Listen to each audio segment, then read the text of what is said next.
but his book is so compelling and it sets such a high standard in journalism. We had no other option but to call him over and to address this. We believe that this is an issue that is very important because the perception has got around that the evidence against Modi was very thin, and even a researcher from Princeton University, I forget his name, Manoj, Sitapati? Yeah, Vinay Sitapati. Vinay Sitapati, who is a PhD researcher at Princeton University, he had said that this Get Modi campaign was getting nowhere because there was so little evidence against Modi, and perhaps a change in strategy would have perhaps helped us get at the murder machinery in Gujarat. He said that in the case of convictions by the Gujarat government of the 2002 riot criminals, the conviction rate was 5%, whereas in those cases where the Supreme Court had moved the cases outside Gujarat, the rate was about 39%. And because there was no evidence, but what he said was also that if we had not focused so much on Modi, we would have perhaps been able to get at those people who had actually perpetrated the crimes. In the case of Modi, it was just a matter of perhaps administrative complicity. Till Manoj wrote this book, and in his book he has detailed on the basis of evidence presented to the Nanavati Commission as well as to the Special Investigation Team, what a giant cover-up exercise they have indulged in, and how the Supreme Court, though it learned lessons from the 1984 Sikh riots, and it took some of the cases out of Gujarat, it instituted a special investigation team, and it also gave protection to the witnesses, central force protection to the witnesses. It did not go the whole hog, to the entire extent, in ensuring that justice is done to the 2002 riot victims. So Manoj's book in that sense is a very important document, we feel, and even though a clean sheet has been given to the Gujarat Chief Minister, I think in the court of the people he stands convicted. So with those few words, let me also introduce the Foundation for Media Professionals. This has been an organization that has been there since 2008. We began operations in earnest in December 2008 when we had a big debate in this very hall on the 26/11 coverage of media coverage of the 26/11 Mumbai terror attacks, and since then we have had about 32 debates.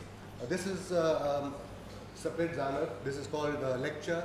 This is 11th in a series, and Manoj is one of the founder members of the Foundation for Media Professionals. This has been set up by a group of journalists, senior journalists, with their own contribution when the economy was doing very well, when the stock markets were going very high. So they contributed some money and they set it up with their own funds in 2008. And since then we have been somehow managing to continue this effort. We welcome donations, but despite our best efforts, we have not been able to make much progress in that regard. And the format for this is that Manoj will speak for about half an hour. That is also because we want to webcast this program, so we do not want to have any breaks in between, because we cannot afford to hire a video editing suite because costs are too high. So we will speak in one flow, and after that we will open the floor for discussions, question and answers. With that, Manoj, over to you. A few words about Manoj himself. He is, apart from being an author of this book and one he wrote on the 1984 Sikh riots, he is senior editor with the Times of India, reporting and commenting on legal issues. He is also on the board of Amnesty International and is a keen human rights champion. Manoj, over to you. Thanks. The topic that has been given to me by Vivian, the president of FMP, is riots and media cover-up. So I came prepared to focus on this topic. And he did not refer, advisedly so, to 2002 alone, because as he mentioned in his introductory remarks, I also happened to do a book on 1984 riots. And I would like to draw your attention to a massacre that took place not very far from where we are sitting. In fact, it was barely 10 kilometers from the police headquarters, Delhi police headquarters, in a place called Trilokpuri, which is abutting Mayur Vihar, where a lot of journalists live, among others. So Trilokpuri may not be very familiar, but Mayur Vihar surely is. This is right next to it. And in that there's a block called Block 32, which is hardly the size of a football stadium.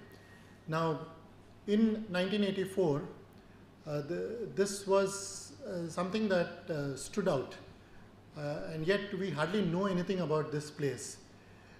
It stood out because in just that block alone, as many as about 400 people, in and around that block, about 400 people were killed. This makes it slightly smaller. I mean, the death toll of Block 32 Trilokpuri alone is slightly less than that of Ahmedabad during the 2002 riots, and it's in fact more than the death toll of Jallianwala Bagh massacre, which was about 379 also.